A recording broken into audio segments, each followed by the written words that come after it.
আমি তো তাদের রাজাকার বলিনি। তারা নিজেরাই স্লোগান দিয়ে নিজেদেরকে রাজাকার হিসেবে পরিচিত করলো। যারা মেধাবী তারাই পায়, আর অবশ্যই এই কোটাগুলি ভাগ করে দেওয়া হয়। তাহলে যারা পরীক্ষা দিয়ে মেধাবী তারাই তো পাচ্ছে। সেই সূত্রে আমি বলেছিলাম যে কি মেধাবী কি শুধু মানে মুক্তিযোদ্ধা পরিবারের সন্তান সন্ততিরা কি মেধাবী না? তাহলে মেধাবী কি শুধু ওই রাজাকারের ছেলে মেয়ে?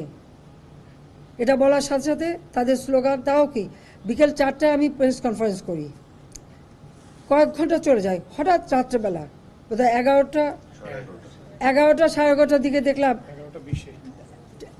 অনেক ছেলে মেয়ে বের হয়ে আসছে, মেয়েরা হল থেকে বের হয়ে আসছে। তাদের স্লোগানটা কি? যে তারা রাজাকার, তুমি কে আমি কে, রাজাকার রাজাকার।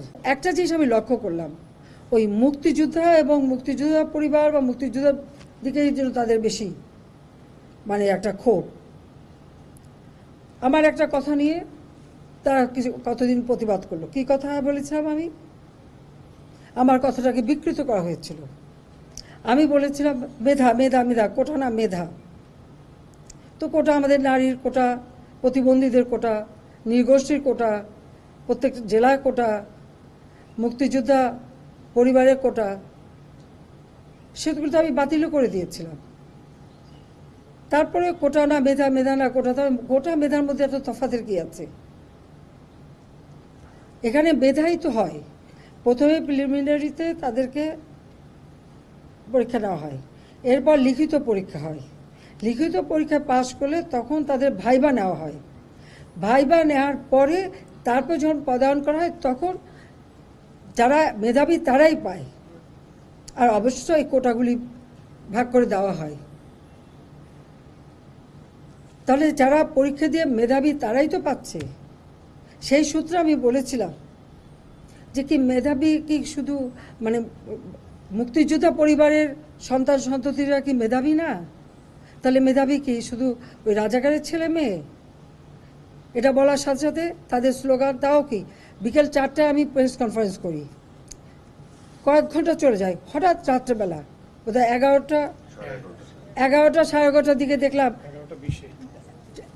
অনেক ছেলে মেয়ে বের হয়ে আসছে, মেয়েরা হল থেকে বের হয়ে আসছে। তাদের স্লোগানটা কি? যে তারা রাজাকার, তুমি কে আমি কে, রাজাকার রাজাকার, তোমার বাবা আমার বাবা, রাজাকার রাজাকার। তার মানে তারা নিজেদেরকেই রাজাকার হিসেবে পরিচয় দিল। আমি তো তাদের রাজাকার বলিনি। তারা নিজেরাই স্লোগান দিয়ে নিজেদেরকে রাজাকার হিসেবে পরিচিত করলো সকলের কাছে।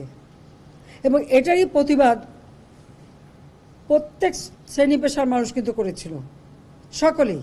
হ্যাঁ, আমাদের ছাত্রলীগ থেকে শুরু করে, যুবলীগ থেকে শুরু করে অন্যান্য সংগঠন, প্রগতিশীল সংগঠন, সকলেই কিন্তু এর প্রতিবাদ করেছে। এমন কোনো সেকশনের মানুষ নাই যেটা প্রতিবাদ না করেছে।